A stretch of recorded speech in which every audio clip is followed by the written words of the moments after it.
અમદાવાદની વિનોદ ઇન્ડસ્ટ્રીઝમાં આઈટીના દરોડામાં રોકડ મળી આવી। વિનોદ ઇન્ડસ્ટ્રીઝ સાથે સંકળાયેલી કંપની સહિત અન્ય જગ્યાએ તપાસ હાથ ધરવામાં આવી। સતત બીજા દિવસે વિનોદ મિત્તલના ઘરે સર્ચની કામગીરી। તપાસમાં તમામ બેંક ખાતા અને વ્યવહારોની વેલ્યુએશન કામગીરી શરૂ કરાઈ। દાગીના સહિતની ચીજવસ્તુઓની વેલ્યુએશનની કામગીરી પણ શરૂ કરાઈ। વિનોદ ઇન્ડસ્ટ્રીઝ સાથે સંકળાયેલી કંપનીઓમાં પણ તપાસ યથાવત। 150 જેટલા અધિકારીઓ અલગ અલગ સ્થળોએ હાથ ધરી તપાસ। 50થી વધુ સ્થળોએ આઈટી વિભાગની ટીમોની સર્ચની કાર્યવાહી।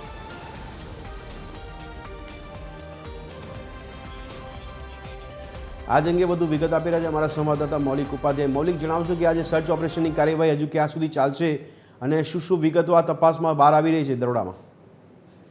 બિલકુલ, આઈટી દ્વારા ભદ્રેશ જે રીતે મંગળવાર સવારથી જ શહેરના અલગ અલગ સ્થળો પર દરોડાની કામગીરી છે તે કરવામાં આવી હતી અને આઈટીના લગભગ 150થી પણ વધારે અધિકારીઓ અને 50થી પણ વધુ સ્થળો પર આ દરોડાની કાર્યવાહી છે તે શરૂ કરવામાં આવી હતી।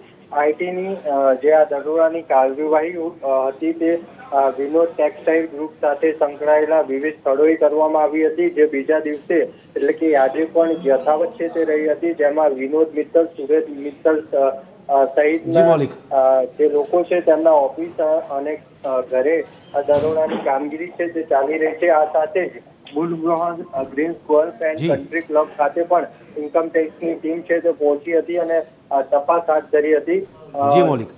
ઇન્કમ ટેક્સની આ તપાસ દરમિયાન અલગ અલગ સ્થળોએ તપાસ કરવામાં આવી। તે દરમિયાન રોકડ રકમ તેમજ સોના ચાંદીના દાગીના છે તે મળી આવ્યા છે। મળી આવેલ દાગીનાની કિંમત જાણવા માટે વેલ્યુઅરને બોલાવીને તેની કિંમત છે તે જાણવામાં આવી રહી છે।